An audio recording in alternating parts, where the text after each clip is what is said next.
కేసీఆర్ ని అలా పార్టీని మూసిగా పాతి పెట్టి మురికి కుంపలు వేసి పడేస్తే ఆయన ఖాళీ గోడి సరిపోడంట. ముఖ్యమంత్రి అనే పదవికి ముఖ్యమంత్రి అనే వారికి ఎవరు ఆ కుర్చీలో ఉన్న గౌరవం ఇవ్వాలి. కేటీఆర్కి ఎంత అహంకారం అంటే ముఖ్యమంత్రి పట్టుకొని ఖాళీ గోడి అంటాడా? నేను ఒకటే చెప్తున్నా, కేటీఆర్ మిస్టర్ బచ్చాగారివి రేవంత్ రెడ్డి ఏళ్ళు కోటి కూడా పనికిరావు.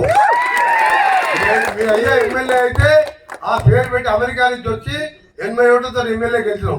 మా నాయన ఎమ్మెల్యే కాదు, రేవంత్ రెడ్డి ఆయన ఎమ్మెల్యే కాదు, వ్యవసాయ కుటుంబం కష్టపడి ప్రజల కోసం పోరాటం చేస్తే ఎమ్మెల్యేలు అయినాం. ఇక్కడ కూడా సందీప్ రెడ్డి కూడా పెద్ద నాయకుడు మాధవ్ రెడ్డి పేరు చెప్తే జడ్పీటీసీ అయింది తప్ప ఇలా సర్పంచ్ కూడా పనికి